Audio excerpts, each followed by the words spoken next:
9회 우승, 코리아컵 5회 우승으로 모두 최다 기록을 가진 구단, 바로 전북현대인데요. 구단에 대한 투자도 지원도 단연 1등인 이 팀. 그럼 올 시즌 성적도 상위권 아니겠냐고요? 아니요. 현재 전북은 강등을 걱정해야 하는 처지입니다. 그야말로 최강 전북의 전북현대에 무슨 일이 있던 걸까요? 8번째로 들어갈 라커룸, 바로 전북현대 모터스입니다.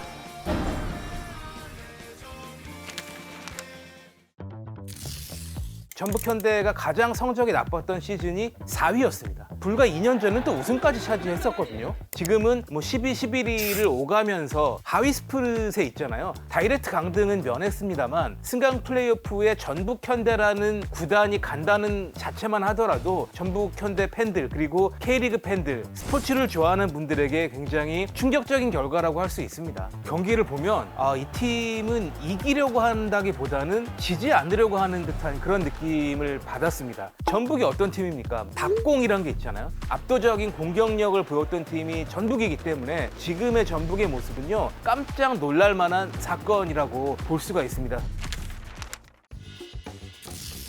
일단 단기적으로 봤을 때는 K리그에서는 외국인 공격수의 역할이 굉장히 중요하고 비중이 절대적이라고 볼 수가 있는데요. 외국인 공격수가 전북의 색깔과 잘 어울리지 못하고 있다라고 보면 될 것 같아요. 지금 전북의 축구는 수비 위주의 축구를 하다 보니까 공격수의 능력을 정말로 극대화시키는 데 실패했다. 선수들 하나하나의 능력은 굉장히 뛰어나고 송민규 같은 선수도 있고 김진수 같은 뛰어난 선수들 존재하고 한국영 그리고 이승우 같은 선수도 영입했습니다만 아직까지도 원팀으로 이어지고 있지 못하다라고 하는 점이 전북이 탈락을 걱정한다라고 하는 것은 올 시즌 개막하기 직전에는 아무도 생각을 못했을 거예요. 전북의 모습은 중국 축구를 보는 듯한 느낌이 듭니다. 중국 축구가 전 세계에서 뛰어난 선수들을 영입을 했기 때문에 선수들의 면면은 굉장히 좋습니다만 이 선수들이 뭉쳤을 때 응집력을 보여주지 못하고 있거든요. 전북 선수들 중에 이 경기 꼭 이겨야 된다라는 투혼을 보여주는 선수 한두 명 정도밖에 보이지 않습니다. 그런데 일부 선수는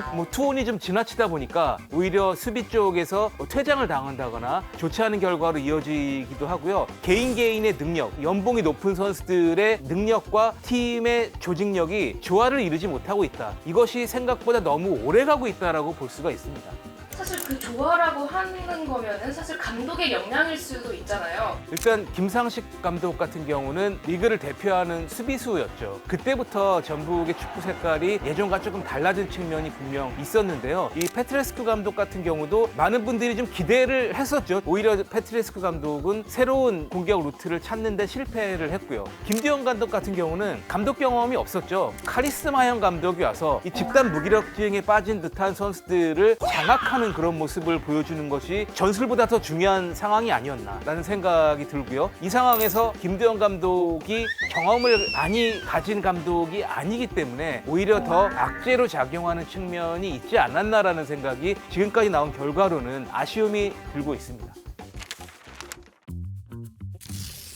일단 전북현대가 한 2000년대 중반까지만 하더라도 이렇게 명문 구단은 아니었죠. 예전에는 현대자동차가 배구의 최고 명문 구단이었고요. 지금 이것이 현대캐피탈로 바뀐 상황인데 2000년대 중반 이후에 축구가 메인이 됐고 엄청난 투자를 하게 됩니다. 특히 외국인 선수를 굉장히 잘 영입을 했고 이동국 선수 같은 경우도 전북에서 이제 레전드가 된 그런 케이스라고 볼 수가 있겠고요. 또 한 가지는 최고 시설의 클럽하우스를 지었습니다. 외국인 선수들이 깜짝 놀랄 정도로 유럽에도 이 정도 환경을 가진 팀은 찾아보기 힘들다. 이 클럽하우스는 최고의 투자를 한다라고 하는 것을 상징적으로 보여준 장면이었거든요. 여러 가지 최고의 환경을 갖춘 팀이 전북 현대였다라고 볼 수가 있습니다. 전북 현대가 예전에는 베테랑과 신예가 조화를 이룬 팀이었죠. 2007년도에 터키에서 열렸던 안탈리아 전지훈련을 취재를 간 적이 있었는데 최철순 선수와 최강희 감독이 씨름을 했던 장면을 본 적이 있습니다.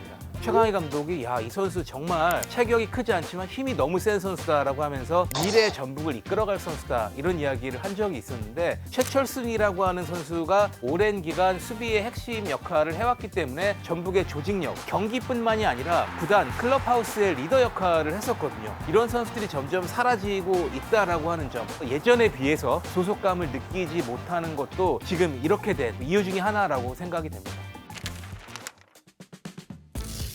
뭐 닭공밖에 없습니다. 지금 전북은 더 이상 수비 축구 했을 때는 희망이 없고 지난 대구전에 보여준 모습이 바로 전북이 1부 리그에서 살아남을 수 있는 열쇠가 되지 않을까라는 생각이 들고 이기고 있음에도 불구하고 수비 위주 경기를 하지는 않았거든요. 2부 리그로 떨어지게 돼도 뭐 적어도 첫 시즌 동안은 뭐 투자를 줄이거나 하지는 않을 거고요. 오히려 1부 리그로 올라가기 위해서 투자를 늘릴 가능성도 좀 높다라고 볼 수가 있는데요. 문제는 투자를 똑같이 하더라도 효율적인 투자를 하는 것이 굉장히 중요한 부분인데 감독 교체라고 하는 카드도 내세울 수가 있겠고요. 선수단 구성에 있어서도 확실한 목표의식을 갖고 우리는 목표가 닭공이다라고 하면 공격력을 최대화시키는 방향으로 아니면 수비에 중점을 두겠다라고 하면 수비 조직력을 극대화하는 방향으로 뭔가 한 가지 전략적인 목표를 갖고 감독과 구단이 선수들과 어우러져서 그 목표를 향해 나아가는 이게 바로 예전 전북이 했던 거거든요. 전북이 위기를 극복을 한다면 K리그 최고 명문 구단의 위상을 이어갈 가능성이 상당히 높다라고 할 수가 있습니다.